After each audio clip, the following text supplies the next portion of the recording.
All right. What's it want?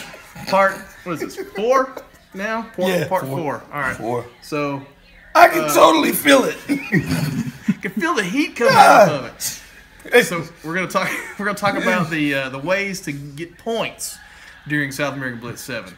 And as usual, we are going to have product boxes, and so everybody wants product at the end of the day. You want to have more product than the other factions. Also, well, you can get them by stealing them. You can get them by earning them, by seizing them if you're Southcom. So you find the stash or find somebody transporting, you can seize the product. Stealing them, yeah. Black Eagles. Right. Or, well, it can be stolen from anyone. Yeah. Oh, Southcom, by the way, your product, just like everybody else's product that you get, has to be hidden somewhere until the end of the day. So nobody's is out of play.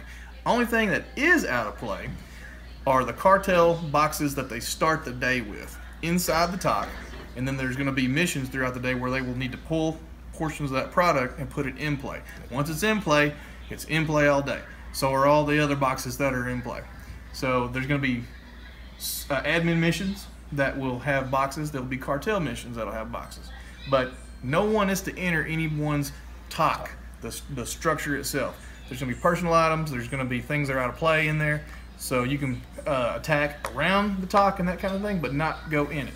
If during a battle, let's say a faction gets caught trying to steal product around a cartel's TOC, if the cartel member goes into the TOC, then they can't come back out for that battle. All right, that'd be considered cheating. So no fighting in and out of the TOC either. Right. That may be confusing. Post up questions if you got them about that. Number one question on that is, like once before we've had a situation where some of the faction members went back to their TOC and another faction member went back and other factions came up and started fighting them. Yeah. They got a little out of hand and they started yelling and screaming. So if there are faction members in a TOC, the opposing faction must recognize that and not attack them at that TOC, correct? If they're outside of that physical TOC. They're outside. Now that's where it goes. That's what I was trying to get. Yes. They have to be outside their TOC. You can't just start firing on them when they're inside the TOC. That's right. So no BBs or BBs should be avoided as far as like getting into the TOC. Yeah, right. That should be avoided. Because that's a bottleneck. It's a kill trap. It's supposed to be considered a soft, safe zone, but do keep your iPro on. Yeah. Absolutely. All the time. But that's not a area for fighting inside the TOC. Right. But around it, yes. So does that answer the question? That does answer the question. Okay. Other ways of getting points are going to be completing those missions. Now, missions will happen throughout the day in various locations around the field. You will get a map of the field in your player pack, and then missions will correspond to grid coordinates and so on that the commanders will dole out. There's just certain times of the day certain missions are taking place. Some of those missions will be cool little things with South American Blitz playing cards. One of those missions is going to be the king cards. The commanders will all have a king card.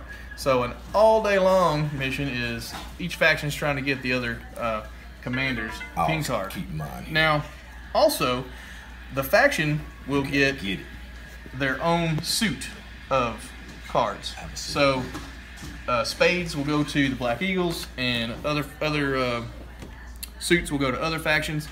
And the way that's going to happen or play out is these cards are kind of like dog tags, like we've done in the past, kill confirm type things. So if their faction gains a bunch of playing cards from other players in the field, then at the end of the day, we come together and there will be a best hand winner.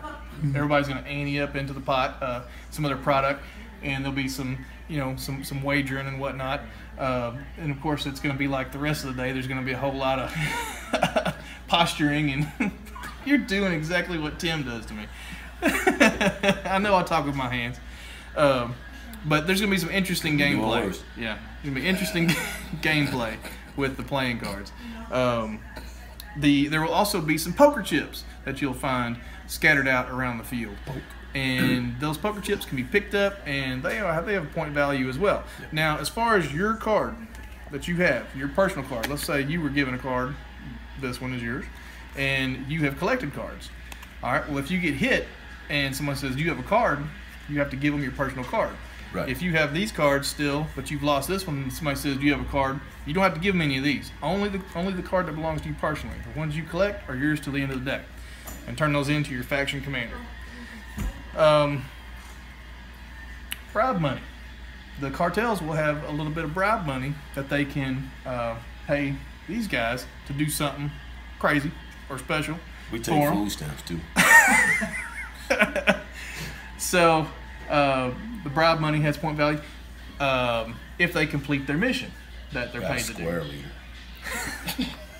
So lots of ways to gain points. It's going to be an interesting day. There's going to be missions that have certain times of the day that got to be accomplished. And there's going to be one something at the end of the day. I'm not going to tell you exactly what, but it will be really cool. And the how that mission at the end of the day turns out will have an effect on next year's South American Blitz. Yeah. So it's going to be a fun day. I think it will be. Fun. It's going to be hot. Be hydrating. Hydrate. We'll see you at the Blitz. Do mass challenge.